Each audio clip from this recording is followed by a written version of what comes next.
My name is Marcy, and I'm 30 years old.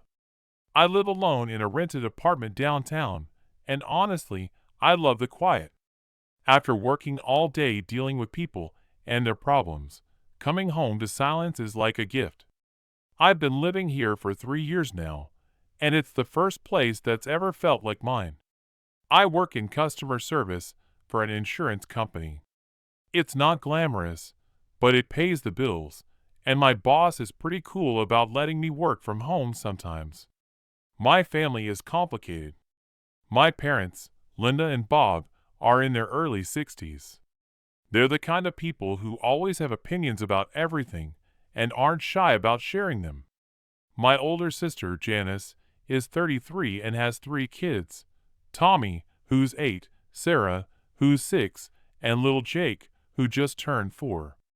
My parents used to live in a nice 2-bedroom house about 20 minutes from my apartment. They bought it when I was in high school and always talked about how it would be their retirement home. Dad worked as a mechanic for 30 years before his back gave out. Mom was a secretary at a doctor's office until she decided she was too tired to work anymore. They're not rich, but they're not poor either. They just like to complain about money a lot. Last Tuesday was one of those perfect evenings. I got home from work around 6 o'clock, made myself a grilled cheese sandwich, and settled in to watch some Netflix. The apartment was so quiet, I could hear the neighbor's cat purring through the wall. I was thinking about maybe taking a bath later when the doorbell rang. I wasn't expecting anyone. My friends usually text before coming over, and the landlord always calls first. I looked through the peephole and nearly fell over. It was my parents standing there with 2 enormous suitcases. "Mom, Dad," I said as I opened the door. "What are you doing here?" They both had these huge grins on their faces, like they just won the lottery. Mom pushed past me into the apartment before I could even invite them in. "Surprise," she said, dragging one of the suitcases behind her. "We're moving in." Dad followed with the other suitcase. "Hope you don't mind, kiddo. We're going to be roommates for a while." I stood there with my mouth open. "What do you mean moving in? What happened to your house?" Mom plopped down on my couch like she owned the place. "Oh, we gave that to Janice and Mark. They need it more than we do with all those kids. It's much better for them than that cramped apartment they were renting. How temporary will you be staying with me?" "Just a month," Dad said. "Maybe 2 at the most. Just until we find a nice rental place. You wouldn't kick your own parents out on the street, would you?" I felt like I was in some kind of weird dream. "I need to call my landlord. I have to get permission for guests to stay this long." I went to my bedroom and called Mrs. Chen, my landlord. She's this sweet Chinese woman who owns 3 properties in the building. "Hi, Mrs. Chen. I have a situation. My parents just showed up with suitcases and want to stay with me for a month or 2. Is that okay?" Mrs. Chen was quiet for a moment. "As long as they're not causing trouble, I suppose it's fine. You're a good tenant, Marcy. I trust your judgment." When I came back to the living room, my parents had already made themselves comfortable. Dad was watching TV, and Mom was looking through my kitchen cabinets. "My landlord is fine with it," I told him. "Of course she is," Mom said. "We're lovely people. Now, what do you have for dinner?" "I'm starving." I looked at my half-eaten grilled cheese sandwich. "I wasn't really planning on cooking tonight." "Don't worry about it," Mom said. "I'll make something. Do you have any pasta?" And just like that, my quiet evening was over. Mom took over my kitchen, Dad commandeered my TV, and I found myself sitting at my own dining table, feeling like a guest in my own home. "This is going to be fun," Mom said as she boiled water for spaghetti. "Like a sleepover that lasts a month." I forced a smile. "Yeah, fun." But deep down, I had a feeling this wasn't going to be the temporary arrangement they promised. I know my parents, and when they get comfortable somewhere, They tend to stay. I just hoped I was wrong. The first few days weren't too bad. Mom cooked dinner every night, and I have to admit, it was nice coming home to a hot meal. Dad helped me fix a leaky faucet in the bathroom, and they even went grocery shopping with their own money. I started thinking maybe this arrangement could work out after all. After 2 weeks, everything changed. Mom suddenly stopped cooking dinner for me every night. I'd come home from work expecting to find a hot meal waiting, but instead I'd find a note saying there were leftovers in the fridge or that I should make something myself. "I'm tired of cooking for you," she announced one evening when I asked about dinner. "You're young, and you can cook for yourself. I'm not your maid." That hurt.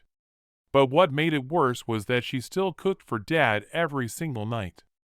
I'd watch her make him a full plate of food while I heated up a frozen dinner or made a sandwich. When I pointed this out, she just shrugged. The cooking thing was just the beginning. What really started driving me crazy was that my parents never offered to help with rent or utilities.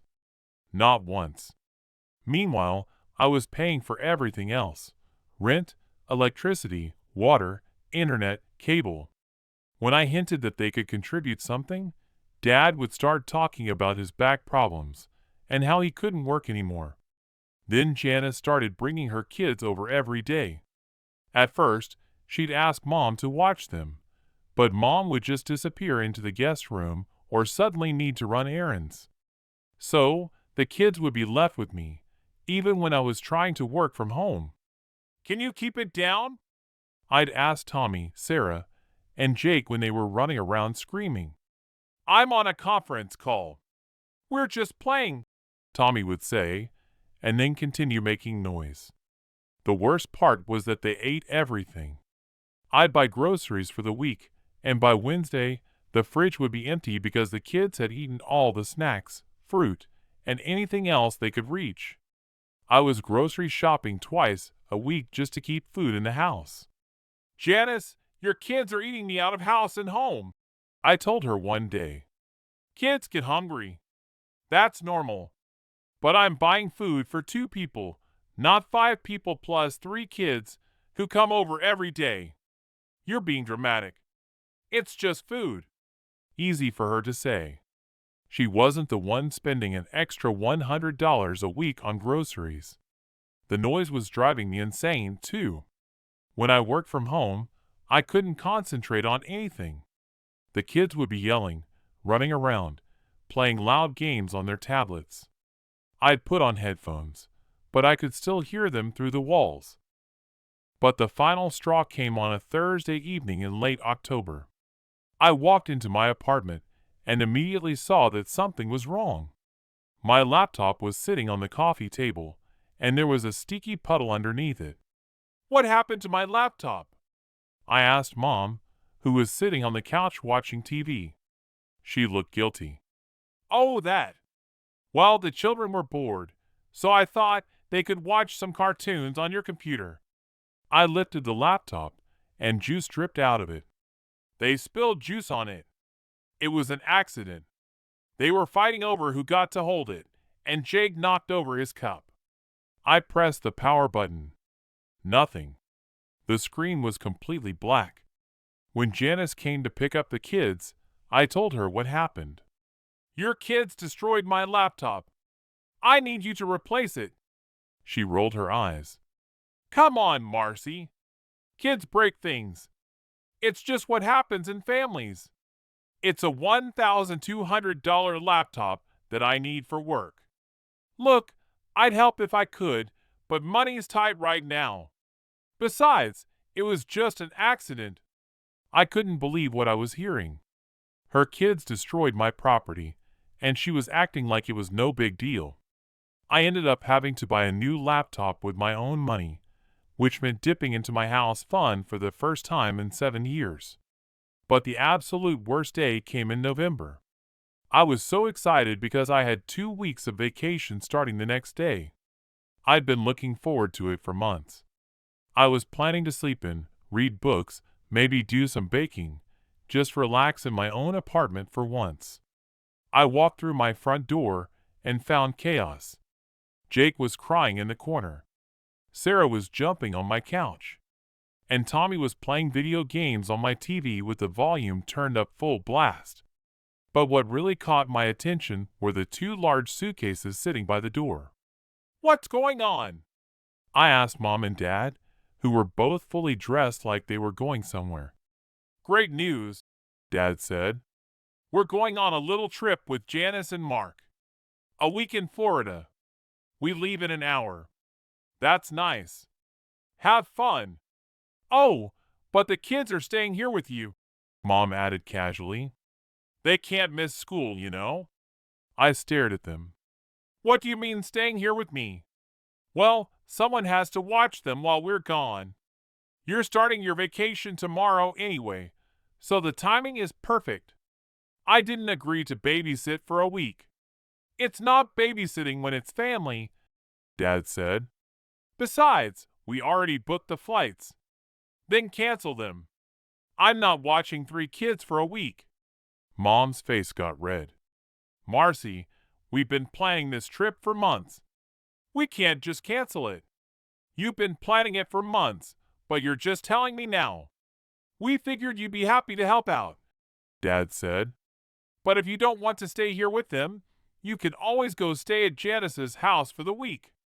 I looked at him like he'd lost his mind. "You want me to leave my own apartment to go stay at Janice's house so I can watch her kids?" "It's just an option," Mom said. That's when something inside me snapped. They wanted me to either watch 3 kids in my apartment for a week or leave my own home to watch them somewhere else. They hadn't asked me. They just assumed I'd do it. "No," I said. "No what?"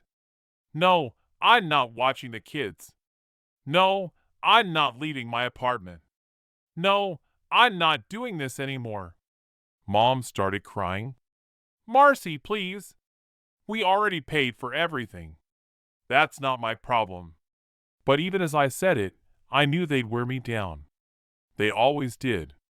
They'd guilt-trip me and make me feel terrible until I gave in. And then they'd go on their vacation, and I'd be stuck with 3 kids during the 2 weeks I'd been looking forward to for months. That night, after they'd finally left and I was alone with the kids, I made a decision. I was done. I was completely done with all of this. I'd been saving money for 7 years to buy my own house. I'd never told anyone about it, not even my parents.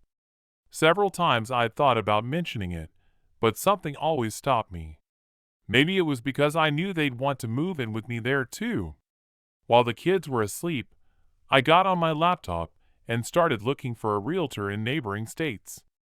I found one in Virginia who specialized in helping people relocate. I sent her an email explaining my situation, and she responded the next morning with several house listings. For the next week, while I was stuck babysitting, I spent my evenings looking at houses online.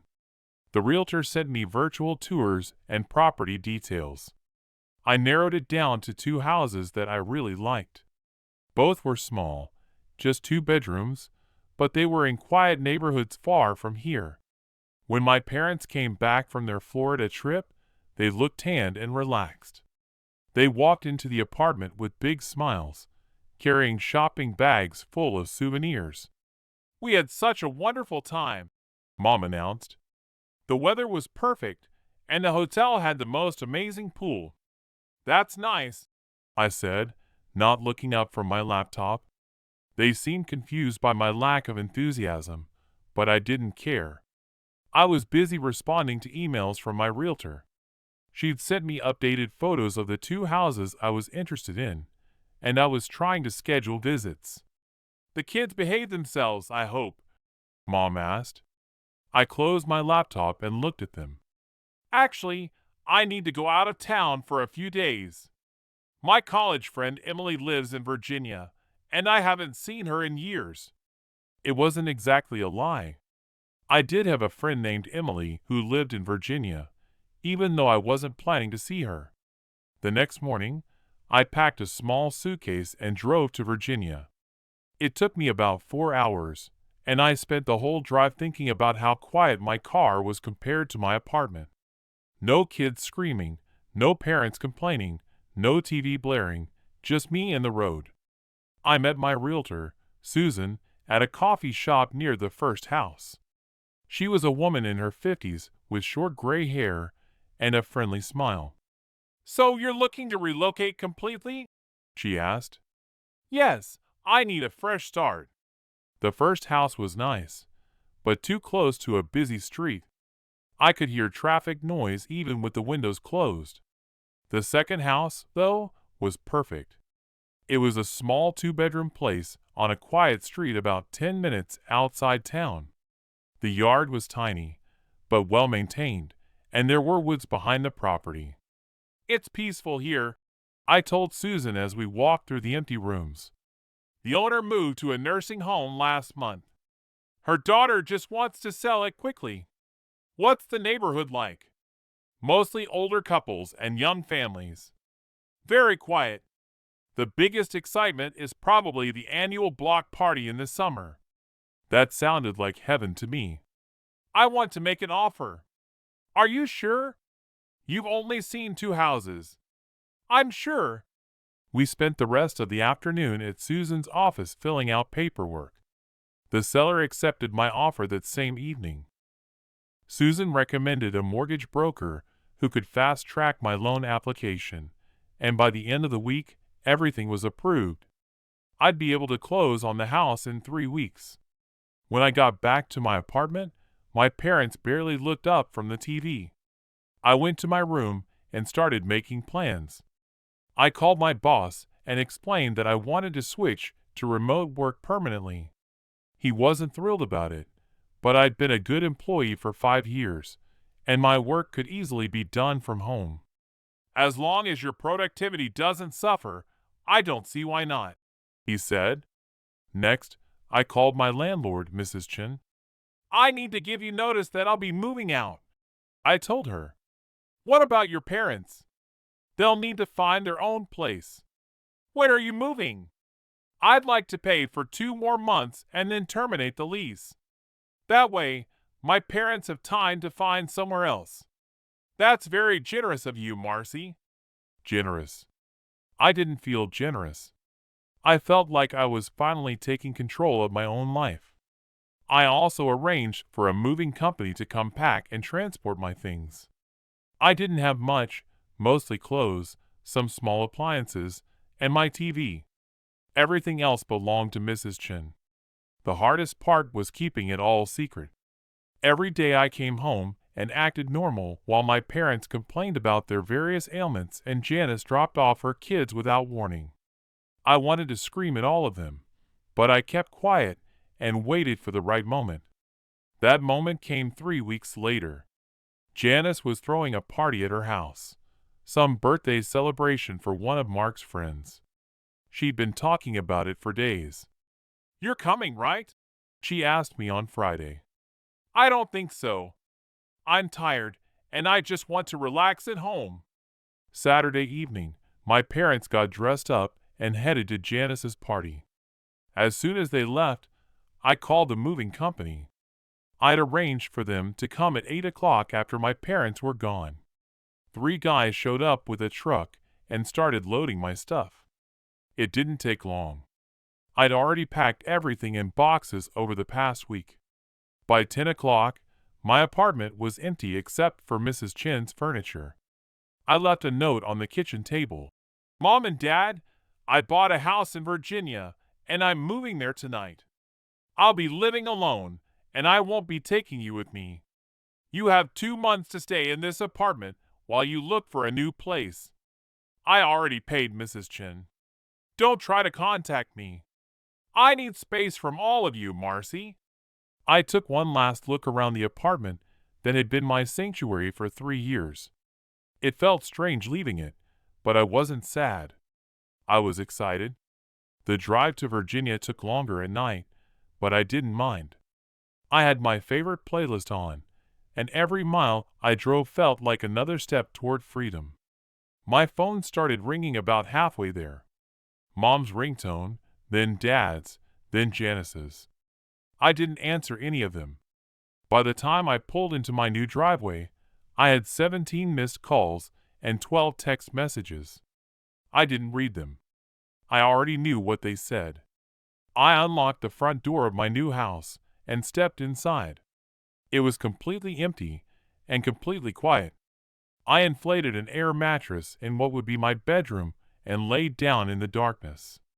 For the first time in months, nobody was asking me to do anything, cook anything, pay for anything, or watch anyone's kids.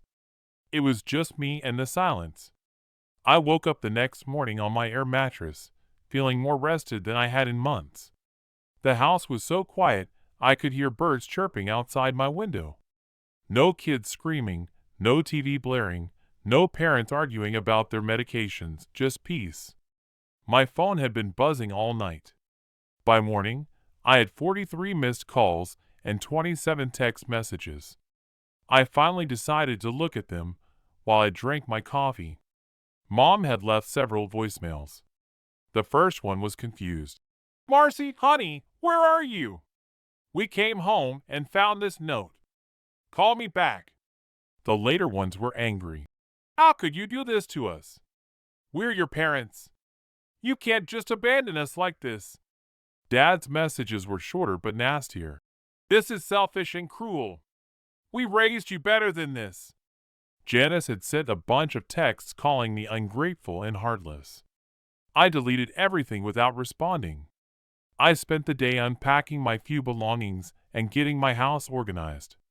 The moving company had delivered everything that morning, and it felt good to put my clothes in my own closet and set up my TV in my own living room. Everything looked small in the new space, but I didn't care. It was mine. The next day, my mother called while I was eating lunch. I almost didn't answer, but I figured I should at least talk to them once. "Marcy, how could you just leave like that? Without even discussing it with us?" "There was nothing to discuss." "Of course, there was. We're a family. You should have consulted us before buying a house." "Why? So you could invite yourselves to move in?" "Don't be ridiculous. We just think you made a mistake. But it's okay. We forgive you. Just tell us your address, and we'll come help you get settled." I almost laughed. "I'm not giving you my address." "What do you mean?" "I mean I moved away from you on purpose. I don't want you to know where I live." Mom was quiet for a moment. Then she started crying. "How can you say that? We're your parents. You're the parents who gave your house to Janice for free and then moved in with me without asking. You're the parents who never contributed a penny toward rent or utilities. You're the parents who let your grandchildren destroy my laptop and then acted like it was no big deal. We didn't know you felt that way. I told you how I felt. You just didn't care. We care. We love you. If you loved me, you would have respected my space and my boundaries. But we don't have money to rent an apartment. That's not my problem anymore. You have savings, Mom. I know you do. You just don't want to spend your own money when you can live off other people." "That's not true." "It is true.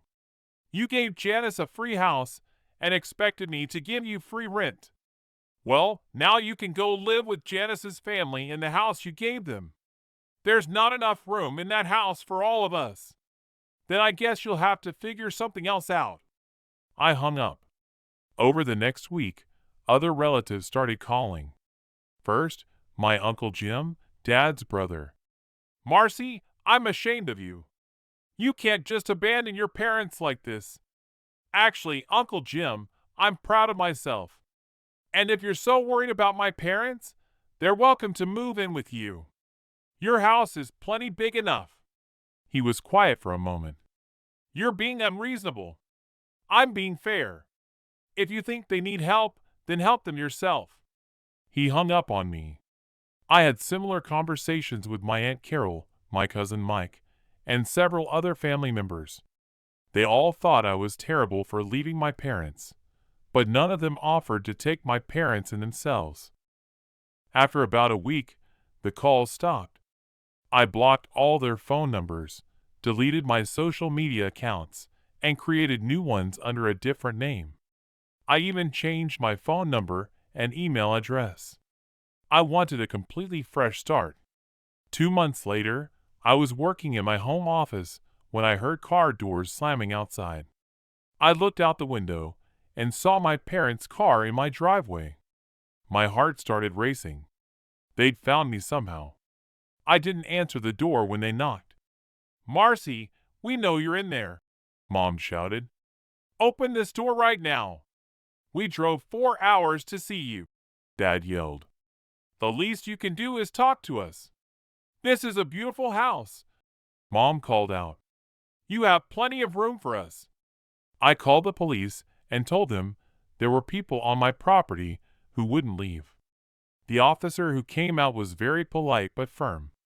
"Ma'am, these folks say they're your parents." "They are, but I don't want them here. They're going to need to leave then."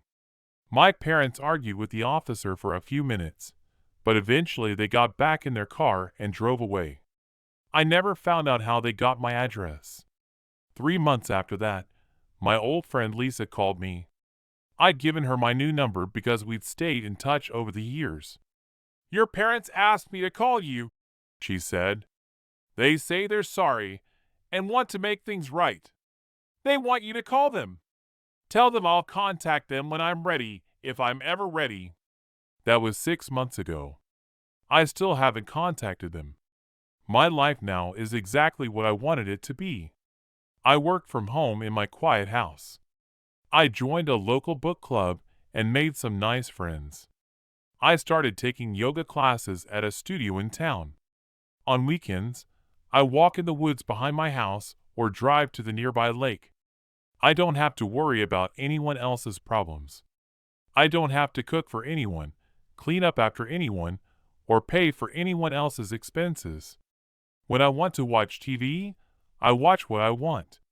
When I want to eat dinner, I eat what I want. Sometimes people ask me if I miss my family. The honest answer is no.